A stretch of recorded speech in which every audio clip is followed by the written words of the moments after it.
The Great Hall of the Galactic Defense Council had never been so quiet.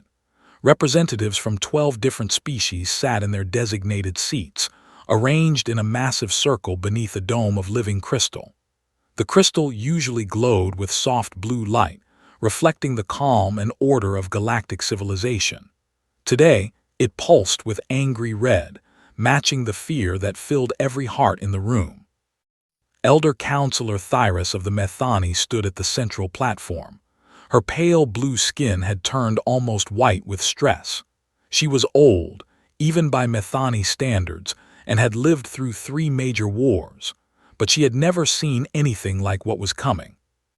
The Vorath Dominion has assembled the largest fleet in recorded history, she said. Her voice was steady, but her 4 hands trembled slightly. They will reach the Helix Arm in 90 days. If they take the Helix Arm, they will control 60% of all hyperspace routes in this sector. Our civilization will be cut in half. A murmur of despair rolled through the chamber. The Vorath were not like other enemies. They did not negotiate. They did not accept surrender. They believed that all other species were inferior, fit only to serve or die. In 300 years of expansion, they had never lost a major war. Ambassador Reth of the Kalani rose from his seat. His insect-like body clicked with agitation. We have been preparing defenses for years. Our combined fleet is strong. Surely we can hold them at the border. Our fleet is not strong enough, replied Admiral Voss of the Terrani. The tall, gray-skinned officer pulled up a holographic display showing fleet numbers. The Vorath outnumber us 3-1. Their ships are newer. Their weapons are more powerful. If we meet them in open battle, we will lose. Then what do you suggest? Reth demanded. That we simply wait for death. Arguments erupted across the chamber. The Kalani accused the Terrani of cowardice. The Methani tried to calm everyone down. The Dreth delegation sat in silence, their massive armored bodies still as stone. Species that had been allies for centuries began blaming each other for the current crisis. Thyrus raised all 4 hands, calling for order. The shouting slowly died down. There is one option we have not discussed, she said carefully. One species we have not asked for help. Who? Asked Ambassador Reth. We have already called upon every member of the Alliance. The humans.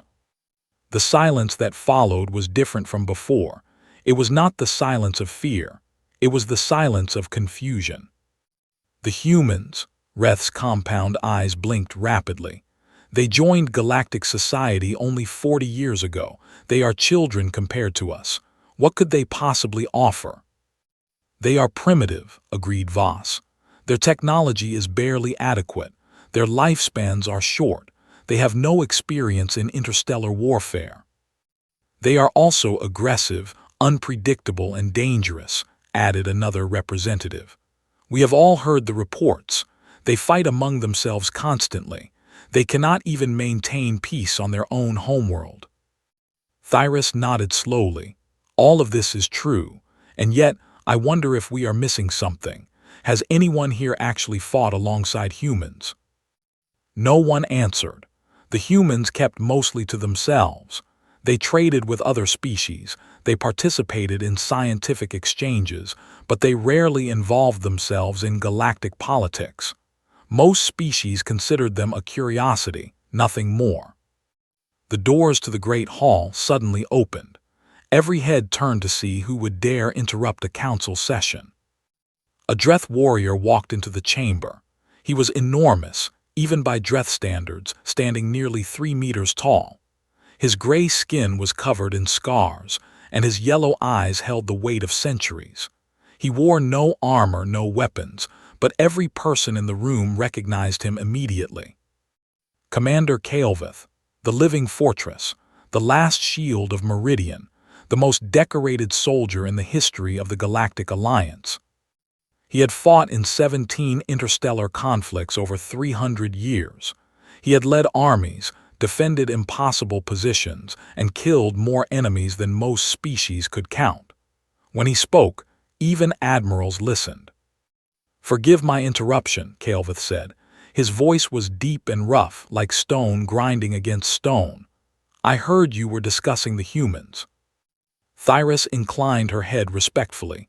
"Commander, your wisdom would be valuable. Do you have an opinion on requesting human assistance?" Kael'vith walked slowly to the center of the chamber. His footsteps echoed in the silence. When he reached the platform, he stood still for a long moment, looking around at the assembled representatives. "I have fought beside humans," he said finally. "Once, 8 years ago, during a classified operation that none of you know about." The representatives exchanged surprised glances. No one had heard of this. "What happened?" Thyris asked. Kael'vith was quiet for several seconds. His scarred face showed no emotion, but something in his eyes changed. Something that looked almost like fear. "Before that day, I thought I understood war," he said slowly. "I thought I had seen everything. I was wrong." "Are you saying humans are skilled warriors?" Admiral Voss asked skeptically. Kael'vith turned his yellow eyes toward the Admiral. "Skilled is not the right word. Skilled implies training, technique, discipline. Humans have all of these things, but they have something else, something I have never seen in any other species." "What is it?" The old warrior did not answer immediately. He seemed to be choosing his words very carefully. "If you involve the humans in this war," he said finally, "you will win. The Vorath will be defeated. I am certain of this." Hope flickered in the eyes of several representatives, but Thyris noticed that Kael'vith's expression had not changed. He did not look relieved or optimistic. He looked troubled. "That sounds like good news," she said carefully, "but your face tells a different story, Commander." Kael'vith nodded slowly. "Before you make this decision, you must understand something. You must understand what you are asking for. You must understand what humans really are." "And what are they?" Reth demanded. "The living fortress." The warrior who had faced death 1,000 times without flinching took a deep breath. "That," he said quietly, "is a conversation we should have in private. And I warn you now, some of you will wish you had never asked." The crystal dome above them continued to pulse with red light. The Vorath were coming. Time was running out. And somewhere in the vast darkness of space, humanity waited, not knowing that they were about to be called upon to show the galaxy exactly what they were capable of. The council voted unanimously to hear what Kael'vith had to say. They did not know that his words would change everything they believed about the universe. They did not know that some truths, once heard, could never be forgotten. They would learn soon enough. Sentinel Station floated at the edge of known space like a metal flower blooming in the darkness. It was a joint outpost, built by 6 different species working together, meant to serve as a symbol of galactic cooperation. The station had shops, restaurants, medical facilities, and diplomatic offices. It was also the closest allied base to human territory. The diplomatic ship carrying the Council's representatives arrived at Sentinel Station 3 days after the emergency vote. Elder Counselor Thyris led the delegation, accompanied by Ambassador Reth and Admiral Voss. Commander Kael'vith traveled separately, in a small military transport, refusing to join the main group. Thyris had spent the entire journey preparing her negotiation strategy. Humans were known to be cautious about involving themselves in galactic affairs. They would probably ask for time to consider the request. They might demand payment or political favors. They might even refuse entirely. She had prepared arguments for all of these possibilities. She was not prepared for what actually happened. When the delegation entered the main conference room, they found it already full of human military officers. Maps of Vorath territory covered every wall. Tactical displays showed fleet movements and supply lines. Computer terminals displayed endless streams of data about enemy positions. A human woman stood at the center of the room, giving orders to her staff. She was small by human standards, with black hair cut short and dark eyes that seemed to notice everything at once. She wore a simple gray uniform with no decorations except a small golden eagle on her collar. "Admiral Tanaka," Thyras asked hesitantly. The woman turned and smiled politely. "Elder Counselor, welcome to Sentinel Station. Please sit down, we have much to discuss." "You were expecting us." "We intercepted Vorath communications 3 weeks ago." Admiral Tanaka replied calmly. "We know about their fleet. We know about their target. We have been preparing ever since." Thyras exchanged shocked glances with Reth and Voss. The humans had known about the invasion before the Council did.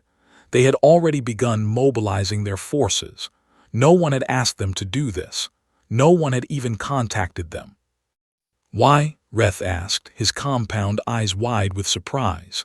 "This is not your war. The Vorath have no quarrel with humanity." Admiral Tanaka's smile faded slightly. "Not yet, but we have studied the Vorath carefully. We know how they think. If they conquer the Helix arm, they will control this entire sector. Eventually, they will come for us too. We prefer to fight our enemies when we choose, not when they choose." "That is remarkably practical," Voss admitted. "Survival usually is." The negotiations proceeded quickly. The humans did not ask for payment. They did not demand political favors. They asked only for full access to Allied intelligence and complete tactical cooperation. In exchange, they would commit their entire available fleet to the defense of the Helix arm. Thyras found herself agreeing to everything. It was too easy. Something felt wrong, but she could not identify what it was. That evening, she found Commander Kael'vith sitting alone in one of the station's observation lounges. The old warrior was staring out the window at the distant stars, his scarred face lost in thought. "You have been avoiding the negotiations," Thyras said, sitting down across from him. "I have nothing to contribute to negotiations," Kael'vith replied. "My role comes later." "You served with Admiral Tanaka before, during the classified operation you mentioned." "Yes." "What happened during that operation, Commander? You promised to tell us the truth about humans. We are allied with them now. We deserve to know." Kael'vith was silent for a long time. Outside the window, a human warship passed by, its hull painted in sharp angles of gray and black. It looked nothing like the graceful curves of Allied vessels. It looked brutal, functional, designed for one purpose only. "Have you ever heard of the Broken Moon incident?" he asked finally. Thyras frowned. "I have heard rumors. A mining colony was attacked by unknown raiders. The attackers were driven off." "The official story," Kael'vith said quietly. "The truth is more complicated. The raiders were not unknown. They were a splinter faction of the Vorath, testing our defenses. They attacked a Dreth colony on the 4th moon of Kelly's Prime. 40,000 civilians. I was sent with a small force to evacuate them." "I did not know." "No one does. The governments involved agreed to keep it secret to avoid panic." Kael'vith's yellow eyes finally turned to meet hers. "When we arrived, we found that the raiders had already landed ground forces. They were slaughtering civilians. My soldiers were outnumbered 5-1. We could not win. We could only delay them while the evacuation ships loaded." "What happened?" "A human cargo ship was in the system. It was carrying mining equipment, nothing else. When they heard our distress call, they changed course to help us." "A cargo ship against military forces." "There were 12 humans on that ship. Miners and engineers, not soldiers. When they landed, I tried to send them back. I told them they would die. They said they understood." Kael'vith paused, his massive hands gripping the arms of his chair. "They fought beside us for 18 hours. 18 hours against trained Vorath soldiers. They used mining lasers, explosive charges, even hand tools. They turned the terrain into a maze of traps and ambushes. They fought like nothing I had ever seen." "How many survived?" "3. Kael'vith's voice was barely a whisper. 3 out of 12. But they held the line. They saved 6,000 civilians who would have died without them. and before he died, their leader, a man named Marcus Chen, killed the Voreth commander in hand-to-hand combat. A miner with no combat training killed a warrior who had fought for 60 years. Thyrus did not know what to say. The story seemed impossible, but Kael'veth had no reason to lie. I watched Admiral Tanaka receive the news of their deaths, the old warrior continued. She did not cry, she did not scream. She simply nodded, asked for the details, and then spent the next 6 months hunting down every raider involved in the attack. She found them all. None of them survived. Revenge. Justice, she called it. Humans make a distinction. I am not sure I understand it. Kael'veth stood slowly, his joints creaking with age. Elder Counselor, you asked me what humans are. I will tell you tomorrow when all the representatives are present, but I will tell you now what I learned that day on Kelly's Prime. What did you learn? The old warrior walked toward the door, then stopped and looked back over his shoulder. I learned that humans do not fight because they want to win. They fight because they refuse to lose. There is a difference, a very important difference.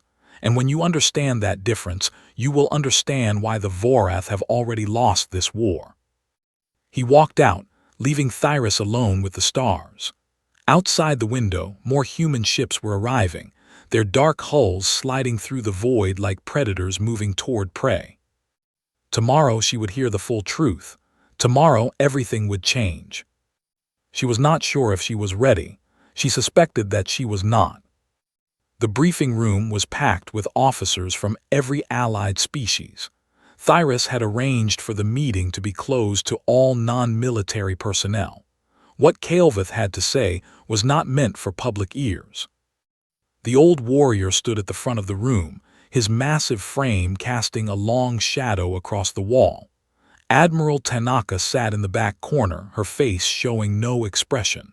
She had been invited as a courtesy. She had accepted without comment. I have been asked to explain humans, Kael'veth began. This is not easy. Humans are not like us. They are not like any species I have encountered in 300 years of service. To understand them, you must first forget everything you think you know about war. He pressed a button, and a holographic display of a blue and green planet appeared above the podium. This is Earth, the human homeworld. It is a beautiful world, rich in resources, with a perfect climate for carbon-based life. It should have been a paradise. Instead, it has been a battlefield for the entire existence of the human species. All species have conflicts in their history, Admiral Voss said dismissively. You misunderstand me, Kael'veth replied. I'm not talking about conflicts. I'm talking about constant, unending war. In their recorded history of 6,000 years, humans have experienced only a few hundred years of complete peace, and those peaceful years were spread across different regions, never across the entire planet at once. There has never been a single generation of humans that did not know war. Silence fell over the room. The officers looked at each other with confusion and doubt. How is that possible? Reth asked. How can a species survive such constant violence? That is exactly the right question. Kael'veth changed the display to show a timeline of human wars. The list seemed endless. Humans did not just survive. They evolved. They became very, very good at war. They developed weapons that could destroy entire cities in seconds. They invented poisons that could kill millions. They created strategies and tactics that most species would consider unthinkable. If they are so violent, why have they not destroyed themselves? Because they also developed rules. Kael'veth's voice became quieter, more thoughtful. This is the part that confuses me most. Humans created weapons of unimaginable power, and then they created laws forbidding themselves from using those weapons. They discovered ways to cause suffering that would make the Voreth seem merciful, and then they declared those methods to be crimes. They built the tools for their own extinction, and then they chose not to use them. Admiral Tanaka spoke from the back of the room. We call it restraint, Commander. We know what we are capable of. That knowledge is the reason we try to be better. Kael'veth nodded slowly. This brings me to my first warning. Humans are not naturally peaceful. They are naturally violent. Their peace is a choice they make every day against their own instincts. When they choose to go to war, they are not becoming something different. They are allowing themselves to be what they truly are. He changed the display again, showing biological data about humans. Now let me tell you about their bodies. Humans are not physically impressive compared to most species. They are smaller than Dreth, weaker than Kalani, slower than Terrani, but they have abilities that we do not. He pointed to a diagram of a human skeleton. Their bones heal themselves. Break a human bone and it will grow back stronger than before. Tear their muscles and the muscles will repair and become more powerful. Their bodies are designed to recover from damage that would permanently disable other species. Impressive but not extraordinary, Voss commented. I am not finished. Kelvith pulled up new data. Humans can continue functioning without sleep for days, not hours, days. Their performance decreases, but they remain capable of complex tasks. They can ignore pain that would cause other species to lose consciousness. They have a hormone called adrenaline that temporarily increases their strength, speed, and endurance when they are in danger. And most remarkably, they can push their bodies past safe limits through pure willpower. What do you mean? I have seen a human soldier continue fighting with wounds that should have been fatal. I have seen humans lift weights their muscles should not be able to lift because they refuse to accept failure. They can override their own survival instincts. They can tell their bodies no when their bodies tell them to stop. The room was completely silent now. Even Voss had stopped looking skeptical. Now let me tell you about their minds. Kelvith's voice became even more serious. Humans see war differently than we do. For most species, battle is chaos. It is frightening and confusing. Humans experience fear like anyone else, but they process it differently. Many humans describe combat as a puzzle to be solved. They remain calm in situations that would cause panic in other species. They think clearly when they should be paralyzed with terror. That sounds useful, Thyra said quietly. It is terrifying. Kelvith met her eyes directly. Because it means humans can make cold, logical decisions in the middle of destruction. They can calculate the cost of victory and decide to pay it, even if the cost is their own lives or the lives of others. They can do things that seem monstrous and feel justified because the numbers support their choice. He paused, seeming to gather his thoughts. And then there is their emotional capacity. Humans form bonds with each other that are difficult to describe. They will die for strangers they have never met. They will sacrifice everything for people they love. And when those people are hurt or killed, humans experience grief that transforms into something else, something dangerous. Rage, Reth suggested. Beyond rage, humans have a concept called vengeance. It is the idea that those who cause harm must be harmed in return, not to prevent future damage, but simply because justice demands it.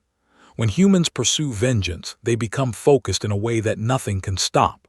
They will cross the galaxy to find someone who hurt their loved ones. They will spend years planning. They will sacrifice their own happiness, their own safety, everything, to achieve balance. Admiral Tanaka spoke again from the back. Commander Kelvith is painting a dark picture. He is not wrong, but he is not telling you everything. Then please, Admiral, Thyra said, tell us what he is missing. Tanaka stood and walked to the front of the room. She was small next to Kelvith, barely reaching his chest, but her presence filled the space just as completely. Everything the commander said is true. We are violent, we are relentless, we can be cruel beyond imagination, but we are also capable of extraordinary kindness. We build hospitals in war zones. We risk our lives to save enemies who surrender. We create art and music and poetry in the darkest times. We love fiercely and forgive freely. She looked around the room at the alien faces watching her. Humans are not monsters. We are just capable of being monsters. And we spend our entire lives trying not to be. Kelvith nodded slowly. This is my final warning. When you fight alongside humans, you will see things that disturb you. You will see cruelty and violence that seems unnecessary. But you will also see courage that inspires you. You will see sacrifice that humbles you.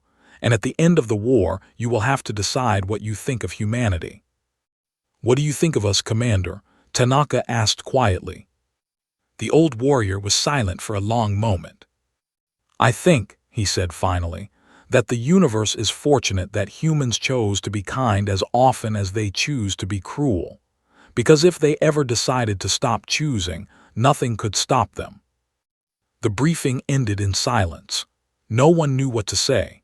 The war was coming, and now they understood, at least partially, what kind of allies they had gained. Whether that knowledge was comforting or terrifying, no one could decide. The Vorath fleet arrived at Charybdis Gate on the 87th day, exactly as intelligence had predicted. Charybdis Gate was a hyperspace junction, a point in space where multiple travel routes intersected.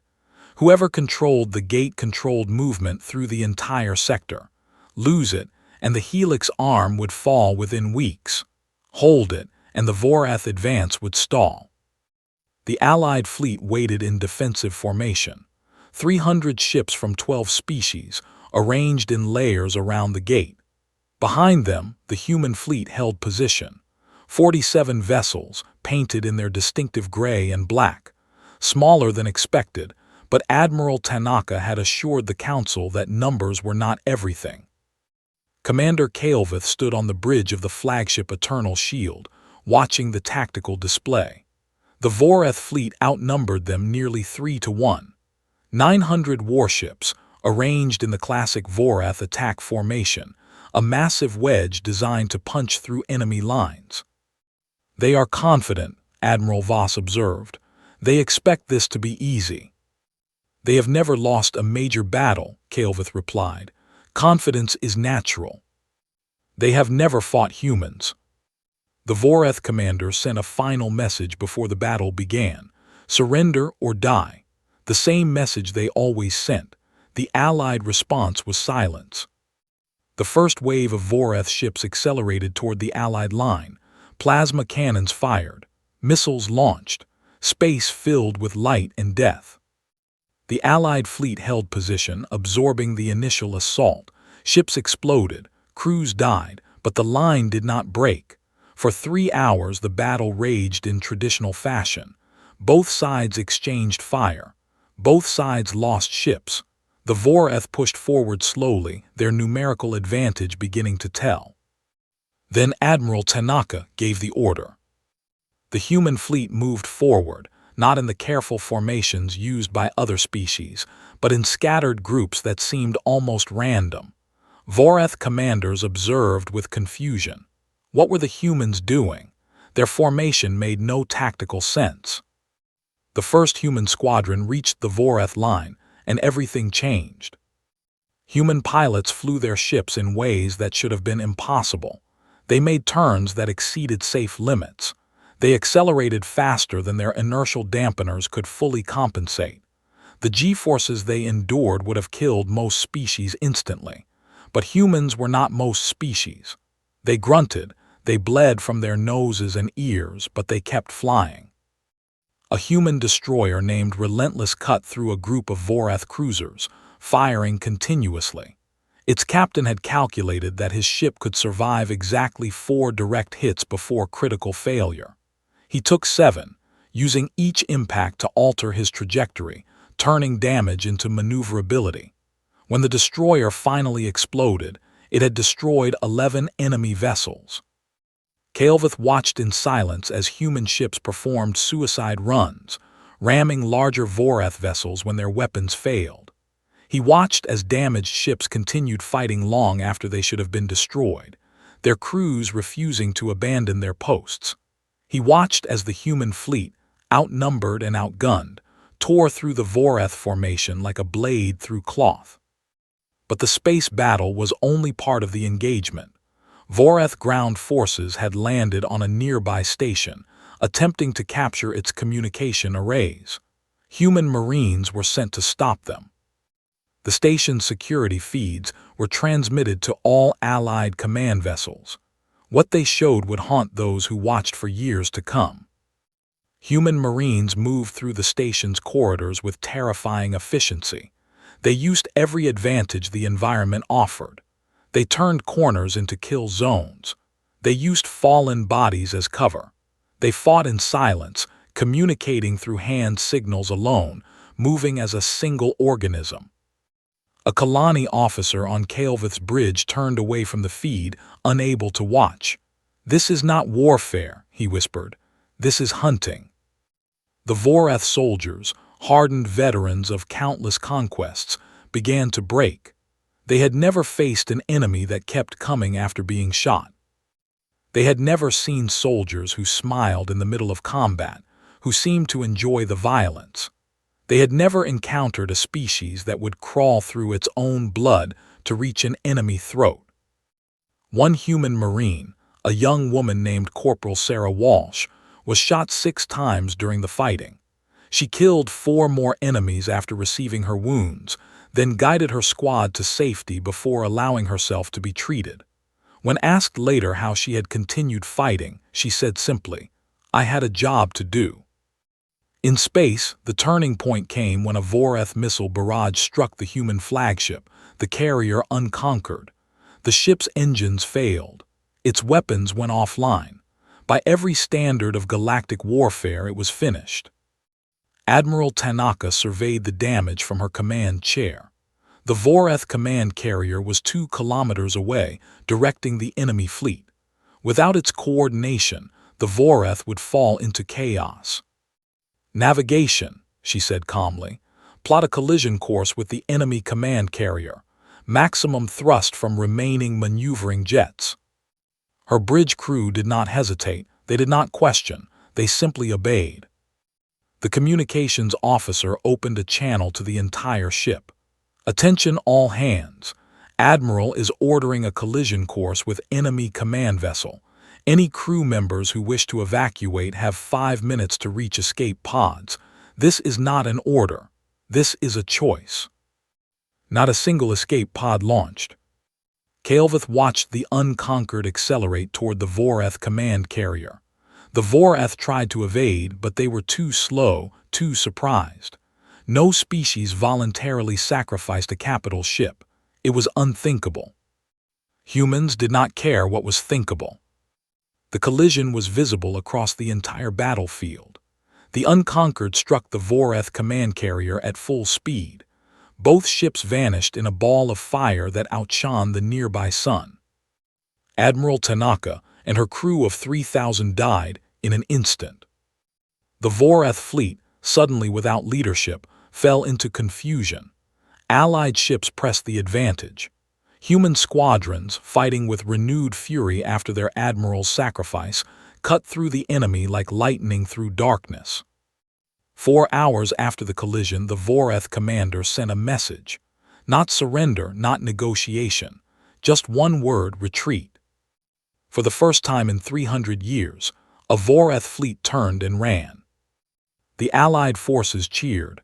Victory signals filled every communication channel, but Kael'th noticed something strange. The human ships were silent. No celebrations, no victory calls, just silence.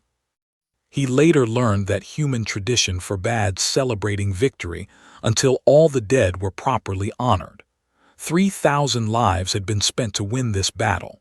The humans would not cheer until those lives were mourned.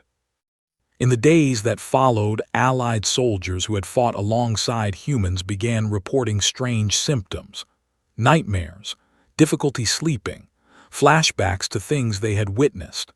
The medical officers called it combat stress, but everyone knew the truth. They had seen what humans really were.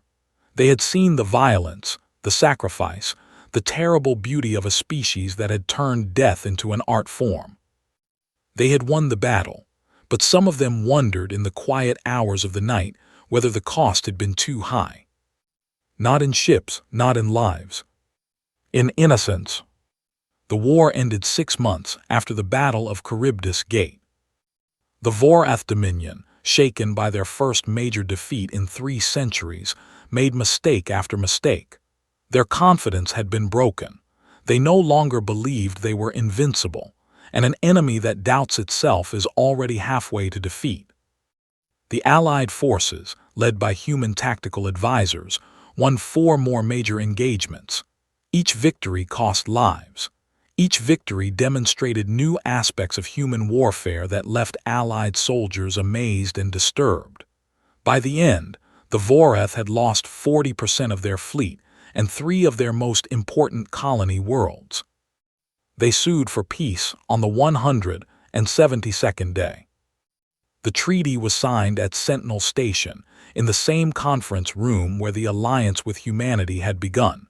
Representatives from all species attended. There were speeches about courage and sacrifice. There were medals and honors. Humanity was declared the savior of the Helix Arm.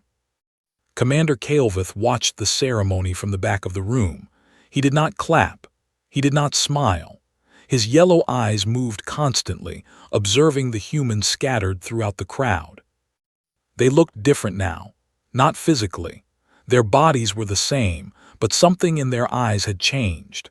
The cheerful curiosity he had noticed in humans before the war was gone, replaced by something quieter, something heavier. The human soldiers did not celebrate with the others. They gathered in small groups, drinking silently, speaking in low voices. Sometimes one of them would laugh, but the laughter never lasted long. Sometimes one of them would cry, and the others would simply sit closer, offering presents instead of comfort. 3 days after the treaty signing, Kael'veth found Admiral Yuki Tanaka's successor walking alone on the observation deck. Admiral James Harrison was a tall man with gray hair and tired eyes. He had commanded the human fleet since Tanaka's death and had led them through every subsequent battle. "Admiral," Kael'veth said, joining him at the window, "you should be celebrating with your people." Harrison shook his head slowly. "My people are mourning. Celebrations can wait." "You won. The Voreth are defeated. The Helix Arm is safe." "Yes," Harrison's voice was flat, "we won." They stood in silence for a long moment, watching the stars. "I have a question," Kael'veth said finally. "I have wondered about it since Kelly's Prime 8 years ago. I thought perhaps Admiral Tanaka could answer it, but she died before I had the chance to ask." "What is your question? How do you carry it?" Harrison turned to look at him. "Carry what?" "What you are." Kael'veth's voice was quiet.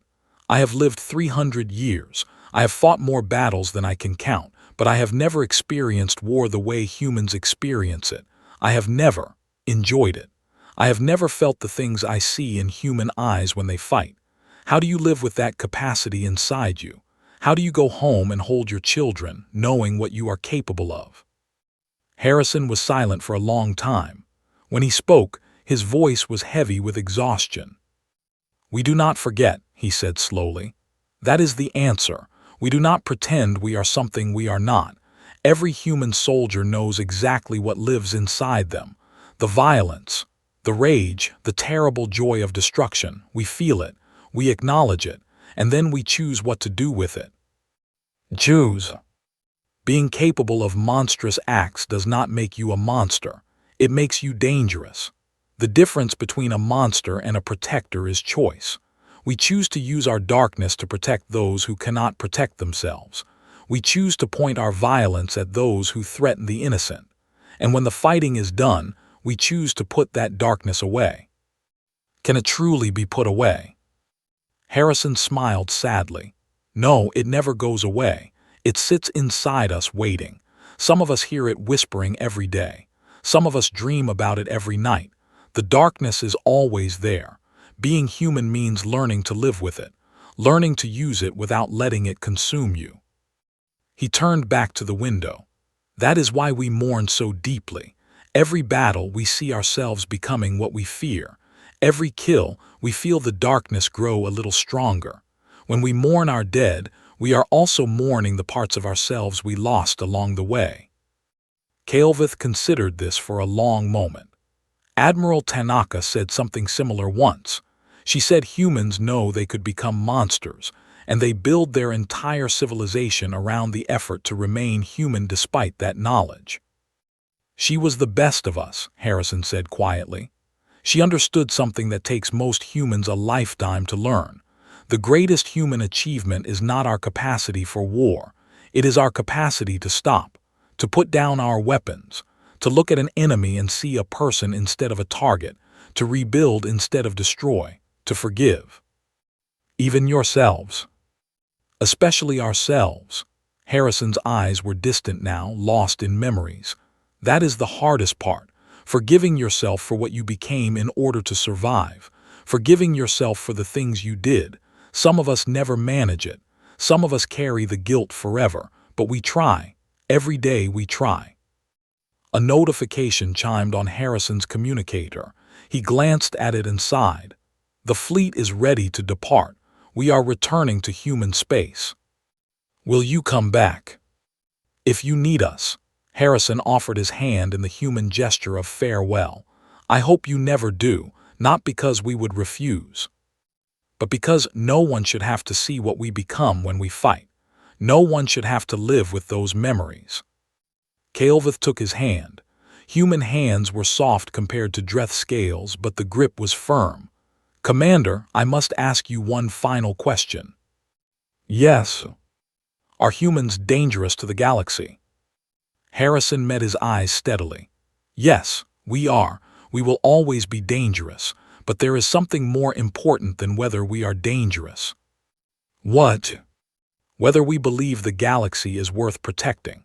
Harrison smiled, but there was sadness in it. As long as humans believe that the universe contains things worth saving, beautiful things, kind things, innocent things, we will use our darkness to protect them. We will be the monsters that guard against other monsters. We will be the violence that stops violence. He released Kelvith's hand and stepped back. But if humans ever stop believing that the universe is worth protecting, the Admiral paused at the door, his face shadowed. That is the day the galaxy should truly be afraid. He left without another word. Calvith stood alone on the observation deck for a long time, watching as the human fleet assembled for departure. Dozens of ships, battered and scarred from months of warfare, moving in perfect formation toward the jump point. He thought about everything he had learned, about human violence and human kindness, about their capacity for destruction and their choice to rebuild, about the darkness they carried and the light they protected. The harsh truth about humans, he realized, was not that they were dangerous. Every species was dangerous in its own way. The harsh truth was that humans understood their own danger better than any species he had ever encountered. They looked into the abyss inside themselves, and instead of turning away, they used it. The human fleet reached the jump point and vanished in flashes of light, returning to their distant home. Calvith remained at the window, watching the empty space where they had been. The galaxy was safe for now. The Voreth were defeated. Peace had returned to the Helix arm. But somewhere in the darkness between stars, humanity waited, ready to become what they feared if the universe ever needed them again. And despite everything he had witnessed, despite the nightmares he knew would come, Calvith found himself grateful that humans existed. Because in a universe full of monsters, it was good to know that the most dangerous monsters of all had chosen to be protectors. He only hoped they would never have to choose otherwise.